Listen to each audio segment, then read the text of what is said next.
Morning, guys. Hope you're all well. How the lessons are going to work this week are I'm going to obviously go through quite a long lesson now on two individuals, Chadwick and John Snow, and how they actually helped the cholera epidemic and improve public health in the 1800s. Two important people. And then on Friday, I'm going to invite you to a Teams lesson for a little mini quiz and also a bit of a quick Q&A session. So you can ask me any questions you want to about the lesson, or have the lesson up, and you can go through it again with me to make sure that you understand it. So because these two people are so important, we're almost going to spend two lessons looking at them.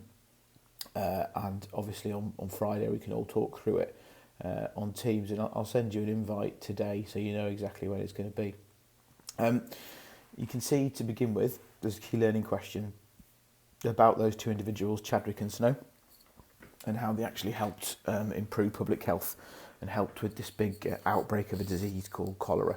Okay, so it's how two people helped with this outbreak of the disease cholera and stopped it from spreading, and therefore increased people's life expectancy. Okay, I'll just press pause, or you can press pause, sorry, for the first part.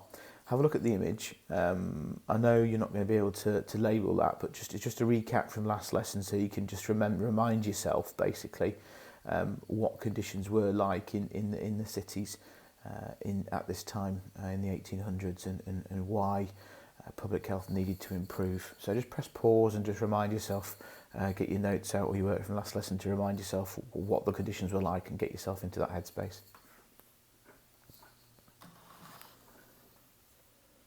Okay, so just a reminder, again, where we're up to. Germ theory, Pasteur, Koch and magic bullets, we kind of covered recently in Lister and Simpson, and we're on this period just around here. John Smith, and then we're going to, John Snow, sorry, and then we're going to look at these two kind of public health reforms. Once we've done part 3, there's the final part 4 in medicine, which is essentially about World War I, World War II, NHS and modern day medicine, and how we use DNA and so on and so forth, and breakthroughs there. We've touched on the 20th century stuff already when we looked at Fleming and penicillin, because obviously that was in the 20th century, but this is all in the 1800s, so it's all before the 1900s, but that's where we are in our journey at the moment, just to remind you. Okay, again, another image, just to spend some time looking at and thinking through, with the big question, why did people want reforms? And if we're in a lesson, I'd ask you what that word reforms means, and I'm hoping that the responses will come back as to changes. What kind of changes do people want in public health, and why do they want these improvements? Okay, so just press pause and bullet point a few responses to that question there. Okay, for those of you that have used the picture, you probably have seen that there's a lot of children in the picture. It's very overcrowded, conditions look really poor. There's also animals in the bottom left-hand corner as well. There's some kind of beds that are being pulled up and pulled down here with shoes around there, and it's some kind of orphanage or some kind of place where mothers and babies are tightly compact together. So you can tell there's a reason there why people want changes in public health. There are other reasons that you probably noted down around overcrowding, people dying too young, so life expectancy being too low, mortality rates being really high, and the problems with employment and pollution. So two different problems: pollution because of all the factories in cities and conditions developing in a negative way due to that, and then you've got employment and the fight for jobs, but those jobs that people are getting are obviously in really bad conditions, which is also adding to the fact that they're going to die younger. So there were issues, and at this time the germ theory hadn't been created. It wasn't until later in the 1800s that Pasteur in the 1860s and 70s created that germ theory. So there's an issue because they still don't really know what is causing all of this. Now, these are the people that we're going to be looking at today, okay?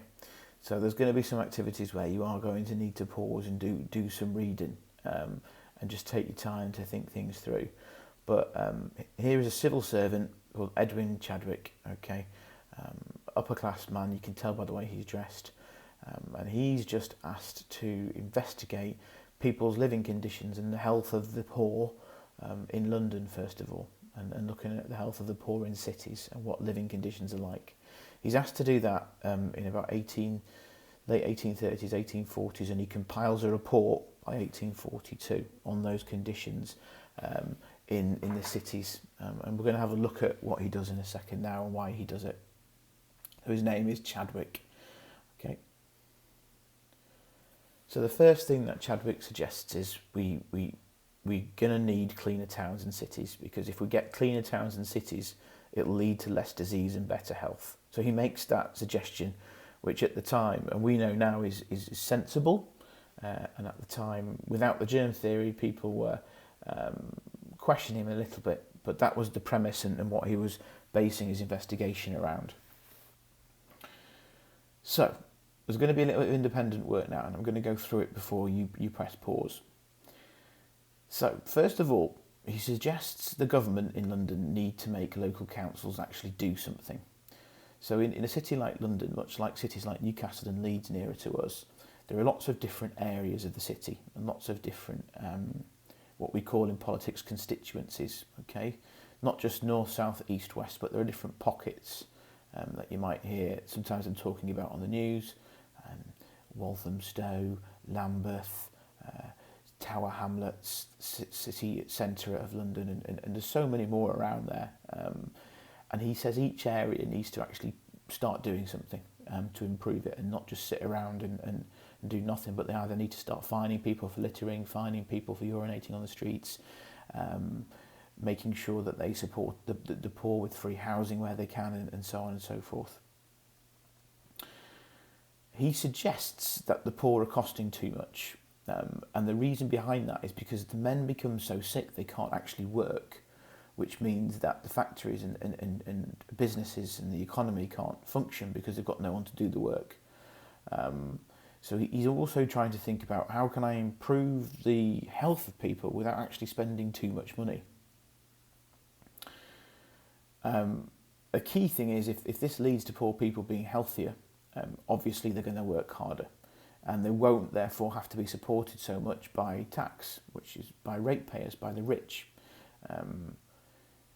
The rotting sewage also, and the filth everywhere in the air, at the time he suggests is causing so basically he's saying the opposite of the germ theory. Okay, the germ theory we know is germs cause disease, and he's talking about spontaneous generation here, and he's talking still about miasma. Okay, that people smell is disease. His report actually highlights the fact that unhealthy living conditions like overcrowding and no clear sewage, people still using cesspits and stuff, and really poor diet control and so on and so forth actually causes poor health. So he gets enough data and statistics to support his findings through getting a team to knock on doors and talk to people, through looking at what we call epidemiology, which essentially is just data of people that have died in certain areas. And he thinks they need to start creating a sewage system, which they eventually do. About 15, 20 years after his work, they start putting big pipes and sewage systems underneath the Thames, rather than the dirty water going into the Thames and them drinking it like they would in the 1400s. They try and create a better sewage system. That means that the dirty sewage can be flushed away, because he still believes that obviously with the sewage left around rotting, it causes bad air, which rises infection. And there is a link to that, and we know that is to an extent true today.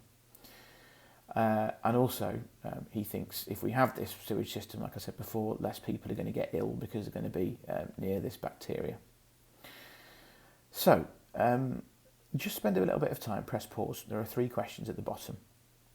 Just to think, a bullet point, 2 or 3 changes he thinks need to be made. And obviously one is a sewage system. Have a look at evidence in here that he believed in the miasma theory. There is evidence, you can see, that he still did believe in the miasma theory, okay, about bad air. Did he actually want to improve conditions because he felt sorry for the poor? Is quite an open question, and I think there's a relatively easy answer there because he didn't really feel sorry for the poor, and you can tell that by that statement there. Okay, just press pause. It's not going to take you like it would do in a lesson 8 minutes, and I get you to do it in pairs normally, but just try and bullet point responses to those questions. But make sure you press pause to give you some thinking time. Okay, so we're just going to now have a little look at the upper class and certain different groups of people. So in this section, there's a group of middle class ratepayers, and they're paying kind of more rates and more tax, and they have this idea that the money that they're paying is going to undeserving people, and the benefits that the undeserving people are getting, they shouldn't be getting. So there's an unjust system for them, for the middle class, of people like these two people sat in the chair here. You can see here what she's suggesting and the problems in society. These rich people tend to have their own supply of water, and they tend to have their own outside toilet in the 1800s, and they tend to make sure that waste is taken care of themselves, and it will be all at the back of the garden, away from the property. Some of the richer kind of waste would go into a stream, but obviously that wouldn't affect them. It would affect people further downstream. And those people further downstream who live inside the city, rather than these richer people who live on the outskirts of the city and maybe own factories or own businesses, are going to be unaffected. So the fact that their waste is affecting people inside the city. And they kind of believe this argument here that we pay for our own things, so why shouldn't everyone else pay for their things? They don't want to pay for a sewage system in a city which they're not going to benefit from. So there's this age-old problem, isn't there, of the richer people in society finding it struggle to support and not agreeing with supporting some of the poorer members of society, and so on and so forth.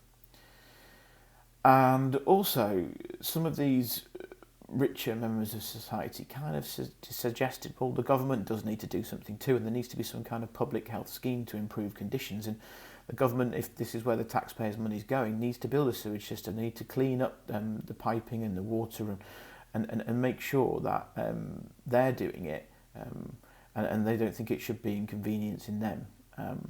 So there's a bit of an issue here, because that while some of them do think the government should crack on with it and do it, they don't want their money to be used to do it. And therefore, if a government comes out and says, yes, I'm going to create all of this and improve conditions for the poor, the rich might vote against that kind of political party at an election. So it's a difficult one. There's a bit of a dichotomy between them, the government, and the poor, and how we can improve public health. And they don't see their part to be anything really. They're quite aloof and away from the poor. The problem is, if they stop and think about it, if they've got these businesses and factories, it tends to be the poor that are working in them. And without the poor, you're going to get the problem Chadwick suggested on the previous slide, which means they haven't got any workers to do the job at work, so production goes down, and so on and so forth. So, that's a good introduction to Chadwick. I just thought I'd let you read a section from his final report. So it's a report into the sanitary conditions of the labouring population. In our speak, to make it simpler, it's basically a report into the living and working conditions of poor people, basically in cities who are working. So I've just taken the first one little snippet from his report, because it's a very, very, very long report, as you can imagine. When civil servants are reporting to the government, it's pages and pages long. But I've tried to condense a snippet here, this section here, which I'm just going to read for you. First, the various forms of epidemic disease amongst the labouring classes are caused by atmospheric impurities, produced by decaying animal and vegetable substances, by damp and filth, and close and overcrowded dwellings. Now, you can see that this report is written there, okay, which is about 20 or 30 years before we eventually get the germ theory. So there's a mistake in here in his thinking, Let's just break down the words to make sure you do understand the words. So I think we all understand what an epidemic disease is now. Okay.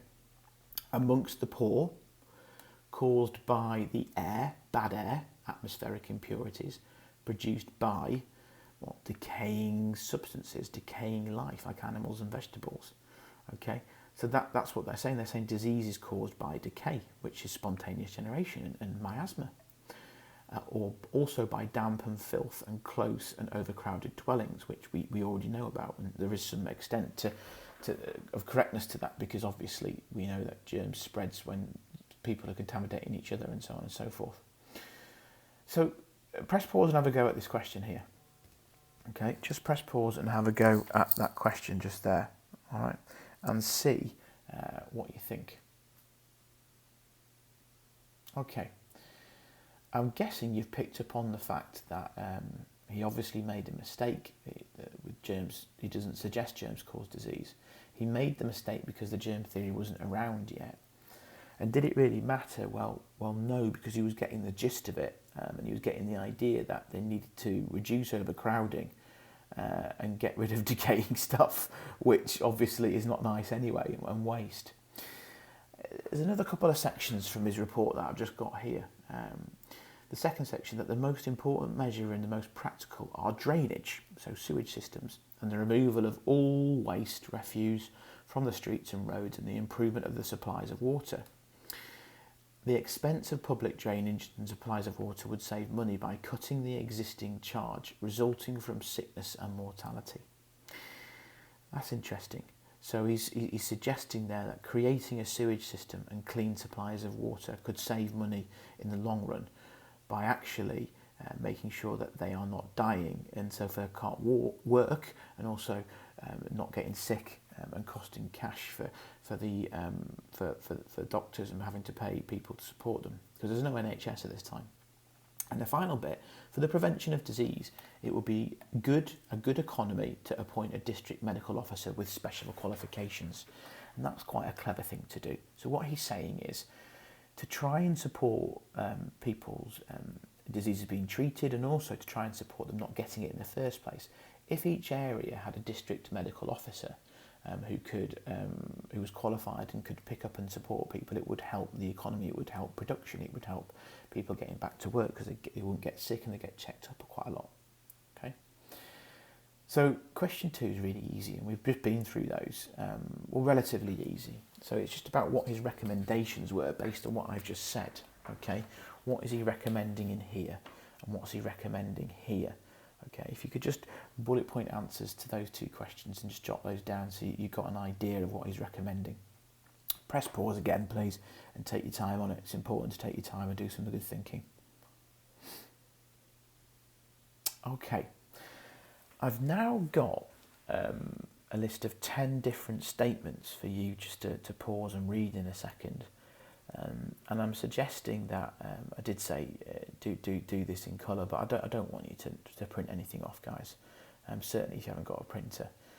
But this here is our 10 statements. So please don't print it off. But what I would have asked you to do is highlight the statements that show Chadwick was important or significant, because one of the questions on the paper is about significance, and when I always say the word significant, and I want you to remember this all the way through your GCSEs before your exams, if you see that word significant, I would always like you in your answers to talk about impact, because it will be asking you how significant someone was, and you need to be talking, when you're talking about impact, significance or importance, it's about the impact they had on something. Did they have a positive impact, a negative impact? Did they improve stuff? So it might even be worth, just for yourself, maybe writing down the numbers where you think, actually, I think this is a good idea, or even putting it into your own words so you can remember it for your notes, because if you just put in numbers, you're not going to remember that, are you? But pick out the 4 or 5 points or that you suggest and you think Chadwick is important. So number 1 is obvious. If he's recognised by the Queen, he's important, and he is. He's knighted. He's knighted in 1889, which is over 40 years after his work. So yeah, he is very, very significant. 2, I'll leave you to have a think about 2, okay, whether that suggests it's significant or not, okay. 3, again, did his work actually have an impact? Because there's only 50 councils that have supported medical officers, and he suggests every council should. So maybe the fact that there's only 50 suggests he wasn't as important. His board of health that he set up to run all these medical officers was actually disbanded and shut down. So that might be a negative, the fact he's not important there. His career actually ends 12 years afterwards, and because people didn't like him. People, certainly the middle class and the rich, didn't like what he was trying to do and improve conditions for the poor. 6 is probably a positive. There were 7,000 copies of his report published, which is huge, and it was creating awareness that the government had to do something. 7, we know maybe not, because miasma was sensible, wasn't it? But it was an old theory. We know germs cause disease, and at the time he didn't.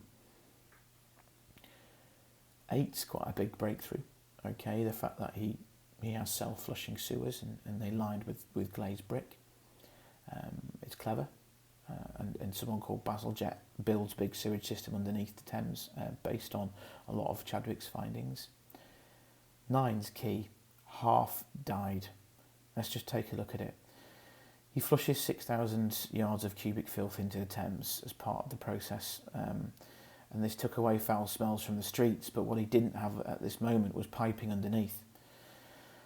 The foul smells feared by Chadwick, but it gave cholera a real chance, and cholera now spread like wildfire because of some of the things he was doing, because the waste was just being pumped away from the streets, but it was going straight into the Thames again. And it meant more people were getting cholera, and it just spread. And he needed to do this after he got a decent pipe system and sewage system in place. And 10, he did work with someone called William Farr, who tried to work out the link between high death rates and unhealthy conditions. And they were clear. So the work he did with Farr provided evidence to say to towns, you need to do something, you're ridiculous, these poor are dying, pull your finger out, mate, and actually improve the public health conditions. So yes, there are some things he did that were important and significant, and some things that weren't, but certainly I think his intentions were there and his understanding was nearly there. And with the mention of cholera, we move on to our second guy in a minute, but before we do,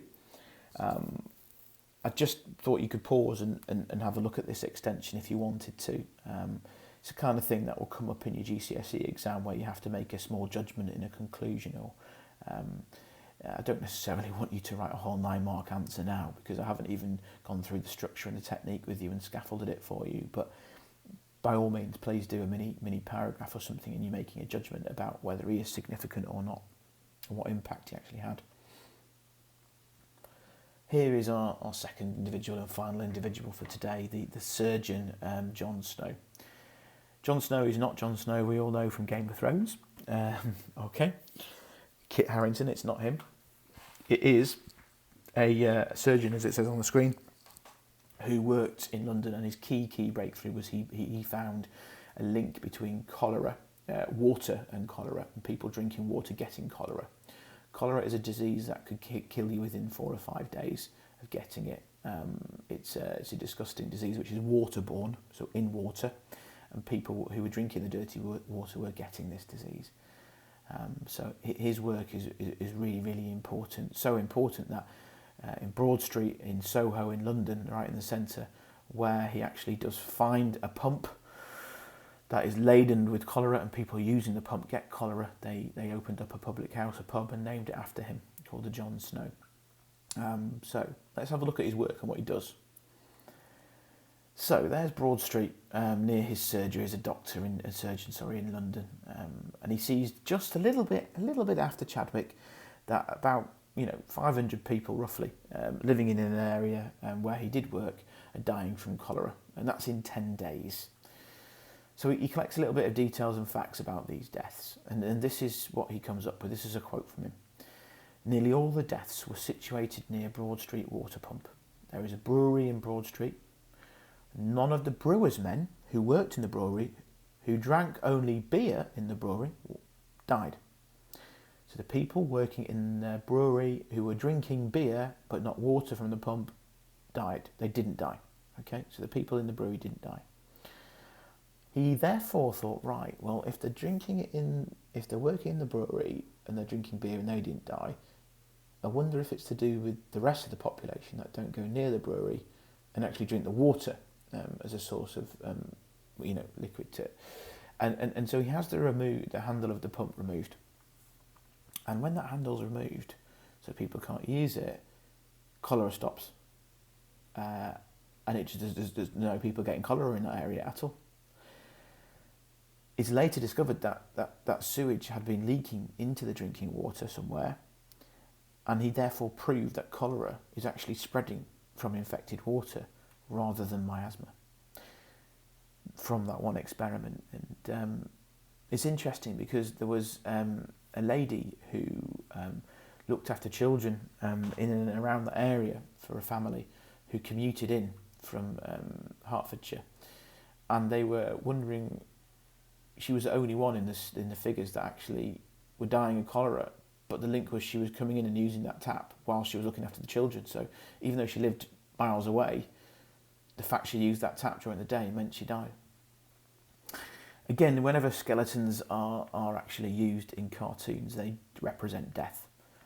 So this is an interesting one for you just to pause and have a look at, because you can kind of tell what the key message is from what the skeleton's doing there and how he's holding the pump with the family around. Death dispensary is a nice phrase to actually sum it up, isn't it? He's dispensing death to people from that pump. Okay, that question there about the artist of the cartoon agreeing or disagreeing with Snow, you can see that obviously he agrees with Snow, but there's some other things you could think about from the picture. So I don't necessarily want you to answer a 4-mark question again if it's more about your learning, but if you just want to do the thinking, or if you do want to answer it, then please do and send it through.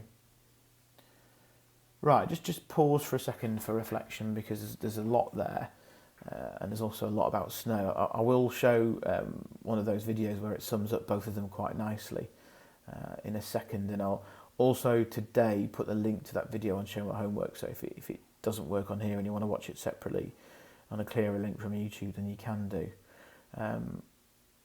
But the question is, what should be done to improve public health and why? What will the effects of your improvement be? So it's just getting you to think, based on what you've learned today about Chadwick and the conditions and what he found about the working class in the cities and the rich not wanting to pay for things, and the need for a sewage system and the need for them to not be ill so they can work and so on, and everything around cholera and what Jon Snow found, that actually water carries cholera and kills people. What would you do to improve it is a question. There's no right or wrong answer, but what kind of things would you do? I'd be interested to see your answers, and on Friday I will, because we can talk through this lesson on Friday in more detail. So press pause if you need to. Okay, then we obviously have this, okay? We have Pasteur's breakthrough, okay? And I'm not asking you to do any of the work at the bottom there. But obviously with Pasteur's breakthrough, which you've already learnt about, it fits Jon Snow's work, and it meant that taxpayers were more ready now to have their towns cleaner, because they now realised that germs cause disease, and it fit in quite nicely with the fact that cholera germ in water is causing disease.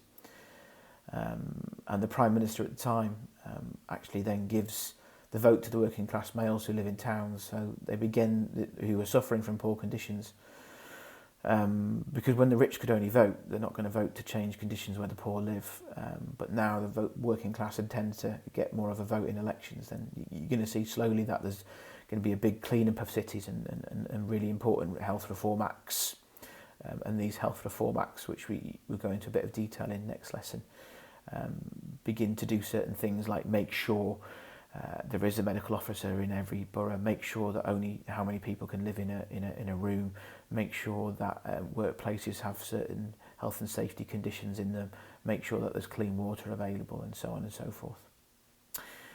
Okay, this is the video that I do want you to watch because it sums both of them up quite nicely. So I'm just going to load that. What I will do is put the link up on also on Show My Homework, so you can actually watch it that way if it's louder and clearer for you. But I'll press play now.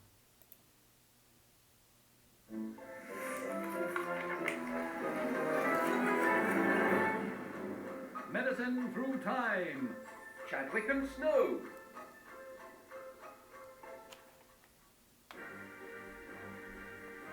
At the beginning of the 19th century, bad sanitation, overcrowding, and really rubbish medical services meant that public health was pretty terrible. But a couple of top blokes called Edwin Chadwick and John Snow were determined to change this by exploring the link between living conditions and disease, like cholera and influenza, which were causing untold havoc. Let's kick off with Edwin Chadwick. During the cholera epidemic of 1842, the government commissioned a report into public health and asked Chadwick, a lawyer and social reformer, to lead it. In the report, good old Chadwick concluded that there was an urgent need to improve the living conditions of the poor, as their lifestyles were directly linked to their health. But the report wasn't simply inspired by a charitable spirit, there was, surprise, surprise, also a profit angle. As Chadwick explained, workers weren't as productive if they were unwell, shock horror, so bad health was costing us as a nation. Remember, this was at the height of the Industrial Revolution, and healthy industry relied on healthy workers. Chadwick argued that improving the health of the poor would directly benefit the nation, and suggested implementing boards of health, who would have the power to wash the streets and supply fresh and clean running water. MPs reacted with astonishment, dismay and horror, as they did not want to spend a penny of government money on such issues. Certainly not. When it came to the population, they believed in a laissez-faire style of government, which basically translates as, let people get on with it. However, when cholera struck again in 1848, killing over 14,000 people, Parliament was forced to create the historic Public Health Act and a new Board of Health, with Chadwick as chairman. No doubt Chadders had good intentions and helped to make the streets cleaner.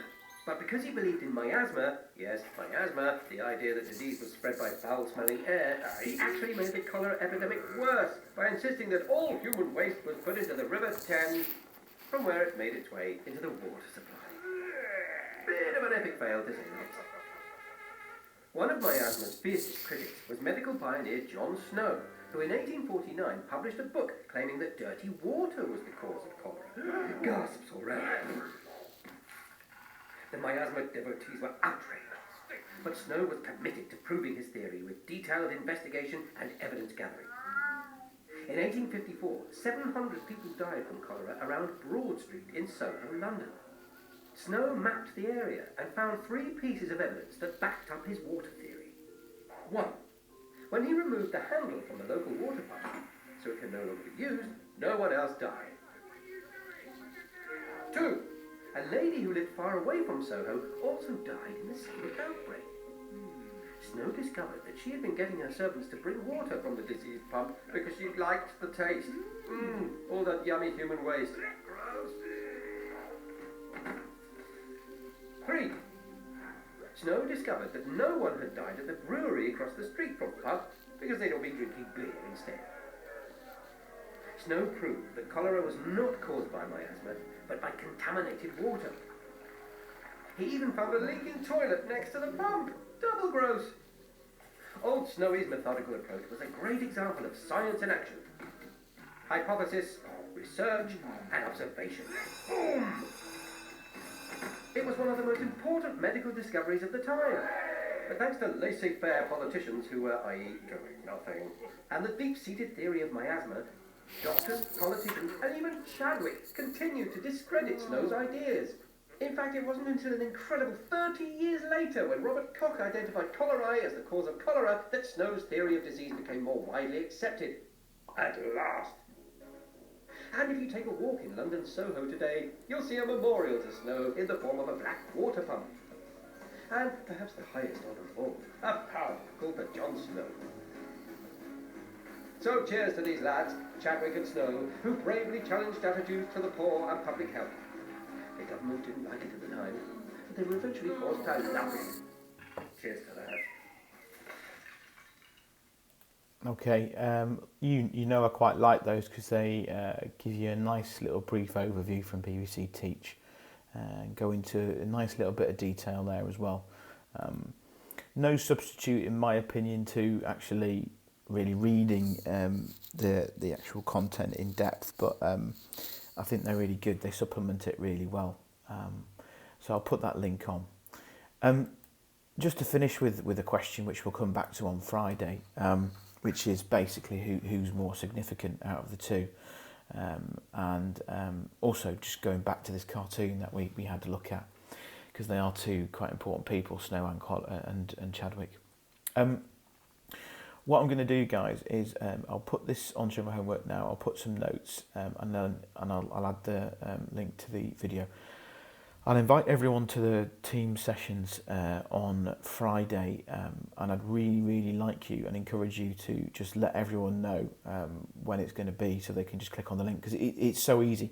You just need to go into your school email, just get into your school email and click on the link that I send you at the right time, and you'll come straight in. No cameras on, and just have your mic on. If your mic doesn't work, don't care. You can type in the chat, it's fine. If you don't want to talk when I'm asking you questions, again, you don't need to. You can type in the chat. But I think it would be a good idea to come to that session on Friday with some questions, because we're going to go through this again, and you can check whether you really get it and understand it before we move on to the next part. But good. Sorry, it's a bit of a longer video today. I just wanted to make sure that we have enough content to cover and gives you 2 days to have a look at it before Friday's session. Okay, thanks. Bye.